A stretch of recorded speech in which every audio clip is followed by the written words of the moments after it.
उत्तर भारत की film city के नाम से मशहूर नोएडा स्थित मारवा स्टूडियो में 8th राइटर्स मीट 2023 साहित्य, लेखन और चुनौतियां पर परिचर्चा का आयोजन किया गया।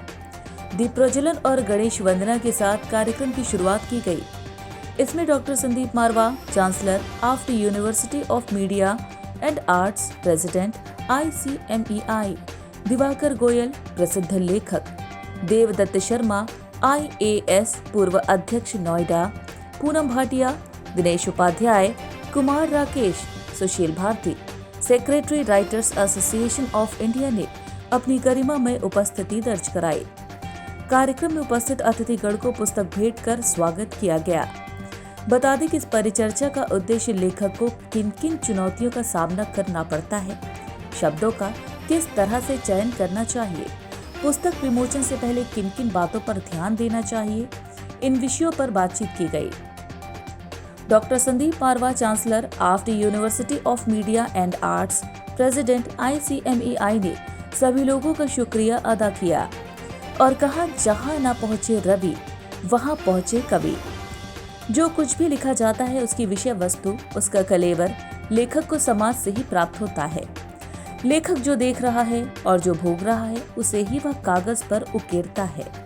समय के साथ लेखक की सोच भी काफी बदली है। इसके साथ ही मौजूदा अतिथिगण ने भी इस पर अपने अपने विचारों को साझा किया। बता दें कि कार्यक्रम में अतिथिगण द्वारा ऑपरेशन चाचा जान अंबर शर्मा द्वारा लिखित किताब का विमोचन भी किया गया। कार्यक्रम में डॉक्टर संदीप मारवा द्वारा उपस्थित अतिथिगण को सर्टिफिकेट देकर सम्मानित किया गया। वहीं कार्यक्रम के अंत में Sushil Bharti, secretary writers association of India द्वारा सभी अतिथिगण का धन्यवाद ज्ञापन किया गया। क्या कुछ कहना चाहेंगी आप? मैं डॉक्टर पूनम भाटिया, ये जो लेखक मीट थी आज की ऑथर्स मीट, ये 8वीं थी और मुझे लगता है मैंने लगभग 6 या 7 तो अटेंड की हुई। तो हर बारी ऑथर्स मीट में कुछ नया निकल के आता है, कुछ सजेशंस निकल के आते हैं और ये खासकर उसके लिए थी जो अभी ग्लोबल लिटरेरी फेस्टिवल होने वाला है।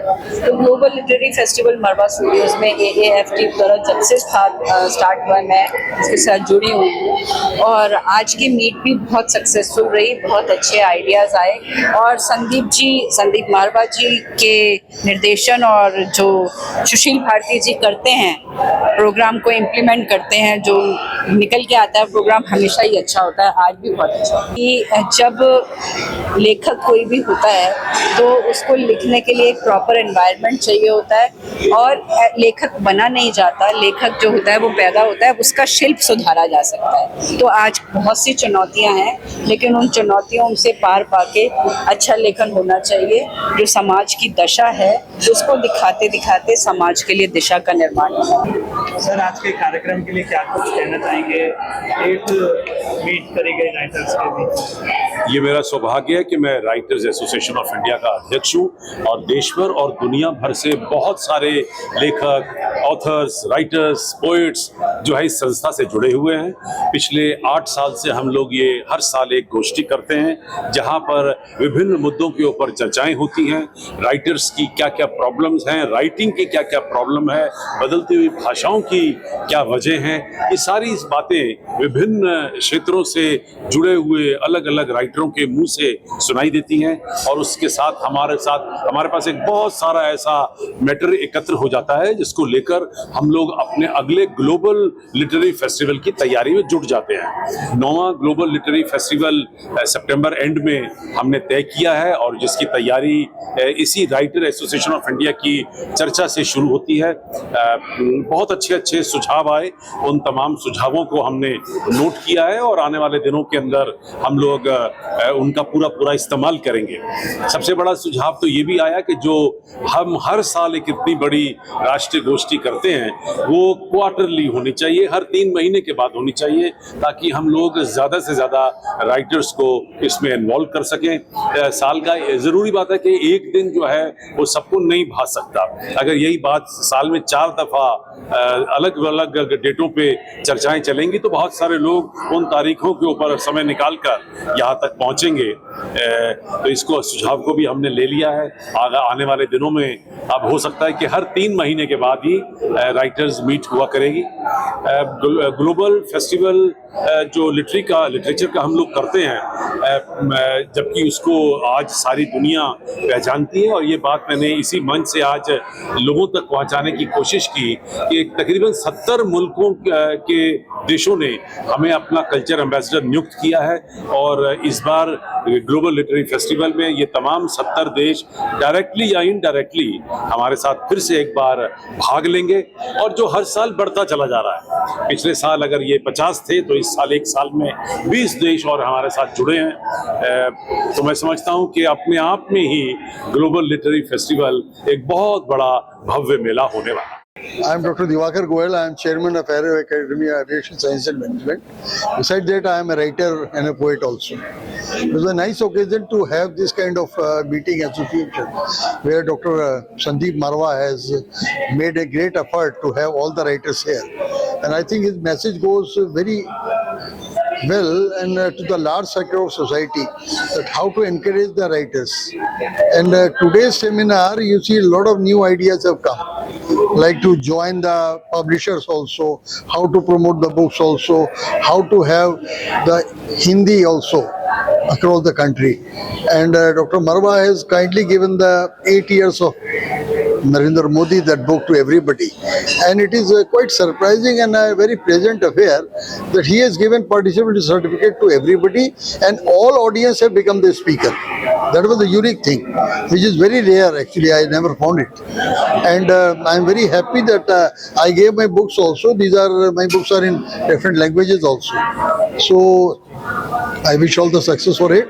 In the global summit, I am looking forward. Let it come. Thank you. Sir, आज के कार्यक्रम के बारे में क्या कुछ कहना चाहिए? साहित्य के विषय को लेकर के नोएडा के अंदर फिल्म सिटी में संदीप मारवा जी के स्टूडियो में जो कार्यक्रम हुआ है, मैं उसकी प्रशंसा करता हूं। लेकिन राष्ट्र के अंदर आज सामाजिक सद्भाव, कुटुंब प्रबोधन, सामाजिक समरसता, इनका अभाव आया है।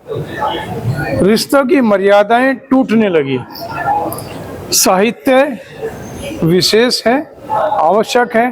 भारत को भारत लगना चाहिए, इंसान को इंसान लगना चाहिए। ये जो पेंसिल है ना, ये मैंने इसलिए ली है, ये लिखने का कार्य करेगी, लेकिन ये तो लिखती ही नहीं। जब नहीं लिखती तो मैं इसको क्या करूँगा? जो पेंसिल लिखेगी मैं वो लूँगा। आज की तारीख में हम लोगों को किसी भाषा भाषी से परहेज नहीं है, ना किसी से विद्वेष है, लेकिन भारत की पवित्र भूमि के ऊपर रह करके जो साहित्य के अंदर आज की तारीख में तरह तरह की प्रॉब्लम्स आई है, चित्र और चलचित्रों के अंदर जो घिनौना सच परोसा गया है, या सच को ना लाया जाना या तोड़ मरोड़ के पेश करने देश के अंदर हुआ है। मेरा नाम भूपेंद्र सिंह बेदी है। मैं इंटरनेशनल ह्यूमन राइट ऑर्गेनाइजेशन से वाइस चेयरमैन हूँ। मैं केवल आज के विषय में इतना ही बोलना चाहूँगा कि साहित्य मीट थी ये। जितने भी साहित्यकार हैं वो किसी के प्रभाव में आके साहित्य को सच से हटा कर ना लिखे, सच लिखे। जो लिखे वो सच लिखे, ताकि आने वाली पीढ़ी को सच्चाई का ज्ञान हो सके। झूठ ना परोसे, नफरत ना परोसे, जितना हो सके उतना ज्यादा से ज्यादा प्यार परोसे। संदीप मारवा जी के लिए क्या कहना चाहिए? संदीप मारवा जी मेरे बड़े भाई है, और मैं बार यहाँ कई बार ही आया हूँ। मैं उनसे एक ही गुजारिश करूँगा कि ऐसे ही लगे रहो। कोई भी किसी भी तरीके का जो अच्छा काम है वो छोड़ो मत। मेरी किताब ऑपरेशन चाचा जान का आज विमोचन हुआ, और ऑपरेशन चाचा जान जो है वो हाफिज सईद के ऊपर जो हमला हुआ था उसके ऊपर है कि किस तरीके से कौन लोग थे, कि पूरी प्लानिंग किस तरीके से हुई। कहानी शुरू होती है 2018 से बहरीन से, जहाँ पे अली बुदेश जो कि एक इंडिया का मोस्ट वांटेड गैंगस्टर है, उसकी गोल्ड शॉप से ये कहानी शुरू होती है। और इसमें फिर कैरेक्टर्स आते हैं कि कैसे TTP जो तारीख तालिबान पाकिस्तान है वो इन्वॉल्व होता है, कितना पैसा दिया गया, किस तरीके से पैसा पहुंचाया गया और कैसे पूरी प्लानिंग की गई, ये पूरी कहानी बताई जाती है ऑपरेशन चाचा जान में। क्योंकि हाफिज सईद के ऊपर $10 मिलियन का इनाम है US और UN के द्वारा, तो वो एक इनाम लेने की तरीका था और कुछ लोगों का ये था कि मुंबई 2008 में जो हमला हुआ था उसका बदला लेने का कोशिश थी। तो ये पूरी कहानी जो है सच बताती है कि किस तरीके से ये पूरी प्लानिंग हुई, और इन्वेस्टिगेट करने के साथ इसमें मैंने वो सारे साक्ष्य दिए हैं, चाहे वो किसी के पासपोर्ट की कॉपी हो, चाहे ID हो, चाहे रेंट एग्रीमेंट हो, क्योंकि जो व्यक्ति इसमें इन्वॉल्व हुआ था वो हाफिज सईद के घर तक पहुंच गया था और वहां पे उसने एक घर भी किराए पे लिया था, तो वो सारे साक्ष्य इसमें हैं।